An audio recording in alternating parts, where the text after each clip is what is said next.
ஆண்டவரும் இரட்சகருமாக இயேசுவின் இனிதான நாமத்தினால் உங்களை வாழ்த்துகிறேன். இதனால் நம்முடைய ஆவிக்குரிய சிந்தனைக்காக மத்தேயு எழுதின சுவிசேஷம் 5ஆம் அதிகாரம் 44ஆம் வசனத்தை நான் வாசிக்கிறேன். நான் உங்களுக்கு சொல்லுகிறேன், உங்கள் சத்துருக்களை சிநேகியுங்கள், உங்களை சபிக்கிறவர்களே ஆசீர்வதியுங்கள், உங்களை பகைக்கிறவர்களுக்கு நன்மை செய்யுங்கள், உங்களை நிந்திக்கிறவர்களுக்காகவும் உங்களை துன்பப்படுத்துகிறவர்களுக்காகவும் ஜெபம் பண்ணுங்கள். இயேசுவின் மலை பிரசங்கம் எல்லோரும் நன்காக அறிந்த பகுதிகள் தான் இது.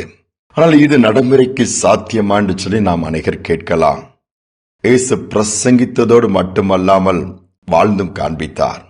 பிரசங்கிப்பது எளிதென்று சொல்வார்கள், அதை கைக்கொள்வது கடினம், உண்மைதான். ஆனால் நம்முடைய ஆண்டவர் அப்படிப்பட்டவர் அல்ல. அவர் சொன்னதை செய்கிறவர், திட்டமானதை நிறைவேற்றுகிறவர். தான் பிரசங்கித்த வார்த்தைகளை தானே அப்படியே கீழ்ப்படிந்து வாழ்ந்து நமக்காக முன்மாதிரி வைத்து போயிருக்கிறார். ஒரு சத்துருக்களை சிநேகியுங்கள் சொல்லும்போது இயேசு சிநேகித்தார். என் கூடவே 3.5 ஆண்டுகள் உணவறிந்து ஊழியம் செய்து எல்லாவற்றையும் செய்தார். ஏன் தன்னுடைய பணப்பொறுப்பையே கையில் கொடுத்து தன்னோடு சிஷ்யனாக வைத்திருந்தார். அவன் பெயர்தான் யூதாஸ். தன்னை காட்டிக் கொடுக்க வருகிறான் என்பதை இயேசு முன்பாகவே நன்கு அறிந்திருந்தார். காட்டிக் கொடுக்கிற சமயத்திலும் கூட யூதாஸை பார்த்து துரோகி என்று சொல்லவில்லை. 3.5 ஆண்டுகள் என்னோடு ஊழியத்தில் இருந்தாயே, 3.5 ஆண்டுகள் என்னோட கூட எல்லா இடத்திற்கும் வந்தாயே, ஒன்றும் கேட்கவில்லை. மாறாக சிநேகிதனே என்று சொல்லுகிறார்.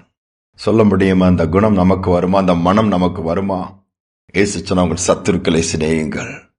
அவன் சத்துருவாக உள்ளிருந்தே காரியங்களை செய்தான். எல்லாவற்றையும் ஆண்டவர் அறிந்தும் அவனை சபிக்கவில்லை, அவனை உதாசீனப்படுத்தலும், அவனை கோபப்பட்டு கடிந்து ஒன்றுமே இது பண்ணவில்லை. அவனை சிநேகித்தார், வாழ்ந்து காண்பித்தார். நம்முடைய வாழ்க்கைக்கு சற்று யோசித்து பார்ப்போம். விரோதமாக யாராவது பேசிவிட்டால் பழிவாங்க துடிக்கிறோமா? விரோதமாக யாராவது காரியங்களை செய்துவிட்டால் பதில் செய்யக்கூடிய விதத்தில் நம்முடைய ரத்தம் கொதிக்கிறதுனா இயேசு நம்மோடு கூட இல்லை என்ற அர்த்தம். அவருடைய அன்பு நம்மை நிரப்பவில்லை என்ற அர்த்தம். ஆவியான் நம்மை ஆட்கொள்ளவில்லை என்பதுதான் உண்மை.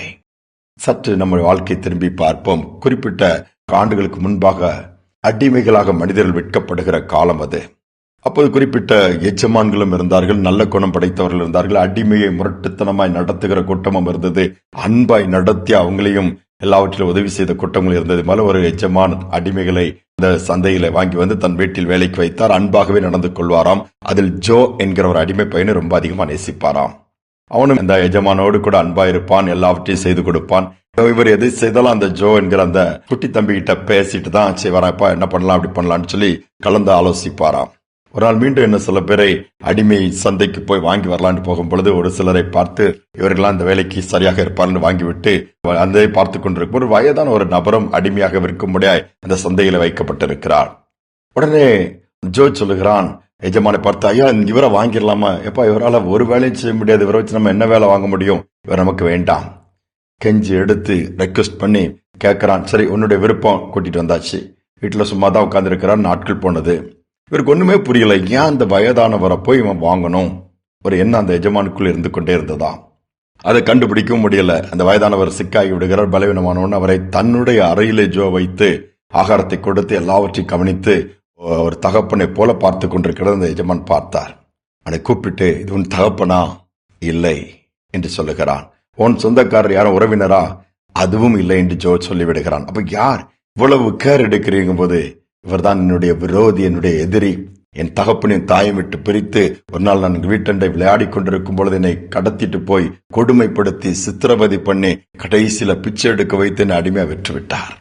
அவரை கண்டுபிடித்து விட்டேன். பார்க்கும் பொழுதே இந்த ஆண்டவர் சொன்ன வார்த்தைகள் எனக்கு ஞாபகத்தில் வந்தது. ஒரு சத்துருக்களை சிநேகியுங்கள் என்று சொல்லி, அதோடு மட்டுமல்ல உங்களை துன்பப்படுத்துகிறவர்கள் சபிக்கிறவர்களை ஆசீர்வதிங்க, பகைக்கிறவர்களுக்கு நன்மை செய்யுங்கள்லாம் சொன்ன வார்த்தையின்படி ஒரு வாய்ப்பாக இவருக்கு ஏன் நாம் நன்மை செய்யக்கூடாது, இவர் மேலே என் அன்பை பாராட்டக்கூடாது, என் உள்ளம் ஏங்கினது. அதற்காக தான் கட்டாயப்படுத்தி வாங்கிட்டு வந்தேன். இன்னைக்கு அவருக்கு உதவி செய்யறேன்னு சொன்னது அந்த எஜமானே அப்படியே மெய்சிலிர்த்து போனாரா. எவ்வளவு உண்மை! அவனுடைய அன்பு நமக்குள்ள இருந்தால் மட்டுமே சத்துருக்களை சிநேகிக்க முடியும், சபிக்கிறவர்களை ஆசீர்வதிக்க முடியும், பகைக்கிறவர்களுக்கு நன்மை செய்ய முடியும், உபத்திரப்படுத்துறவங்களை துன்பப்படுத்துறவர்களை ஜெபிக்க முடியும். இல்லாவிட்டால் வாய் அளவில் தான் பேச முடியும், செயலில் காண்பிக்க முடியாது. என்னுடைய வாழ்க்கை சற்று ஆராய்ந்து பார்த்து விரோதமா பேசினவங்கள, விரோதமா எழும்பி இருக்கிறவங்கள, விரோதமா சத்துருக்களா மாறிக்கவங்களே நினைச்சு உட்கார்ந்து இருதயத்தை மீண்டுமாய் காயப்படுத்தாதபடி, மீண்டுமாய் இருதயத்தை இருளாக்காதபடி ஆண்டவர்கிட்ட கிருபை கேட்போம். ஆண்டவரே, பேசுகிறவர்கள் பேசட்டும், சபிக்கிறவர்கள் சபிக்கட்டும், விரோதமா எழும்புகிறவர்கள் எழும்பட்டும், அவர்களை நேசிக்கக்கூடிய இருதயத்தை தாரும் ஜெபிப்போமானால் கர்த்தர் அதை கொடுப்பார். அவர்களுக்கு நாம் உதவி செய்கிறவர்களாய் மாறிவிடுவோம். அவர்களிடம் போய் நாம் உதவி கேட்க வேண்டிய நிலைமை வராது. கர்த்தர் அதற்கு விடவும் மாட்டார். ஜெபிப்போம். அன்பின் தகப்பனே, புதிய நாளை கொடுத்திருக்கிறீங்கப்பா. பாதத்தில் தாழ்த்தி வந்திருக்கிறோம். எங்கு பார்த்தாலும் வேதனையும் கசப்புகளும் கண்ணீரும் நிந்தனைகளும் அவமானங்களும் நிறைந்த நாட்கள். என்ன செய்வதென்று இன்னைக்கு பிள்ளைகள் தத்தளித்துக் கொண்டிருக்கிற நாட்களிலும் கூட உடைய வார்த்தையின்படி நாங்கள் வாழத்தக்கதாக பலனை கொடுங்க, பாக்கியத்தை கொடுங்க, இருதயத்திலும் அன்பின் நிறைவை கொடுங்கப்பா.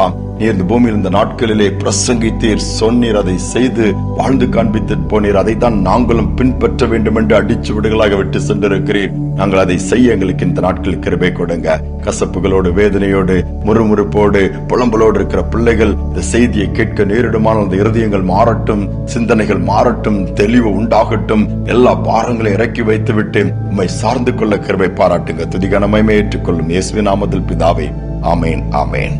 சத்துருக்களை சிநேகிப்போம். சிநேகிக்கும் பொழுது கர்த்தர் தமது அன்பை இன்னும் அதிகமான மேல் ஊற்றுவார்.